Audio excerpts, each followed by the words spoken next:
It's time to tackle some SEO.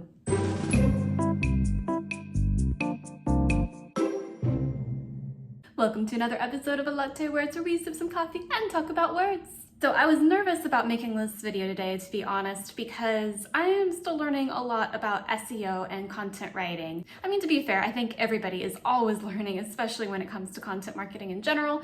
So I guess it's not that big of a deal, and I really need to get over my imposter syndrome. So let's get started. First off, the basics. What is SEO? Search engine optimization. So it's the process of not only improving the quantity of people coming to your website, but also the quality, because you really want to make sure that you're hitting your target audience.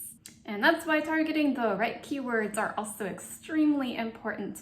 And for me, I always depend on a keyword strategist for this, because that's a whole other world of things that I do not understand, because I'm definitely not into that stuff, to be quite honest. So it's always very, very helpful if you have somebody who's into SEO, or if at your work there is an SEO strategist. They can be the ones to figure out what those keywords are. In this video, we're really just going to stick to what to do with the keywords that we already have, rather than going out and finding them and strategizing and all that. Maybe that's a future video. Let me know in the comments if that sounds interesting to you. But back into the basics about keywords, there are two different types. There's long tail and short tail. So as you probably can guess, long tail keywords are basically longer keywords. They're actually short sentences that are very specific to the audience and keywords that you are targeting for.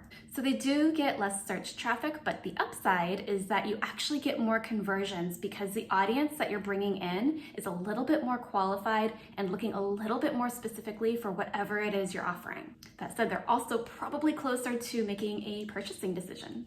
So an example I have here for a long tail keyword is best supplements for runners. It's very specific and kind of a short sentence. And then of course, short tail keywords are shorter. They're usually 1 or 2 words, and they don't form a short sentence. And they are broader. And so of course, they get the most search traffic, with the trade-off that it's also much harder to rank for these words, usually. Another downside is that usually these website visitors are a little bit less ready to purchase, at least when compared to those long tail keyword visitors. So an example of a short tail keyword is supplements.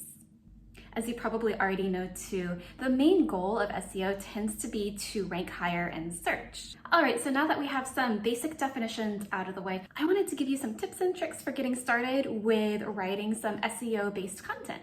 The first tip, and really it's a huge important rule, is that SEO content, even though it's focused on keywords, and even though it could be potentially focused on long tail keywords, it still needs to sound natural. If you're writing a piece of SEO content that sounds like you're just trying to hit certain keywords and people can obviously tell, then you're doing it wrong.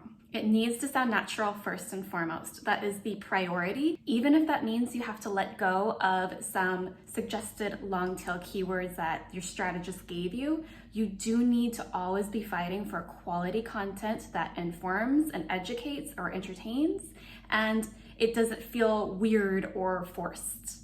So another important thing to consider when you're writing this type of content is the keyword placement. So keywords do best if they are in the title, and making sure to do subheadings and having keywords in there. Usually keywords in titles and subheadings are short tail, because that sounds of course more natural. But if you happen to have a long tail keyword that magically fits within a heading, of course try to do it. Another tip is to place any of your keywords in that first introductory paragraph, especially that first sentence. That's really helpful for Google search. Another helpful thing is to make sure that you're adding both internal and external links into your article or post or whatever the content is, to help you rank a little bit higher in Google search. Other great things to consider are adding photos, and lots of photos to break up the text, and even better would be a video.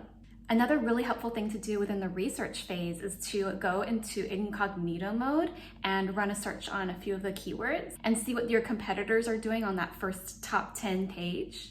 And while it might seem that you would want to do something totally different from them, actually Google and search in general tends to favor similar content. So not necessarily copying them, obviously, because that's plagiarism, but doing something a little bit similar and trying different tweaks on it and things like that can really help you. So these were just the basic tips to get you started with SEO-oriented content. And of course, there's so much more to it. And I would love to do another video if you're interested. So please leave a comment saying you want more and I'll give you more. And as always, please make sure to hit subscribe below and the like button. Thank you so much for watching. Bye!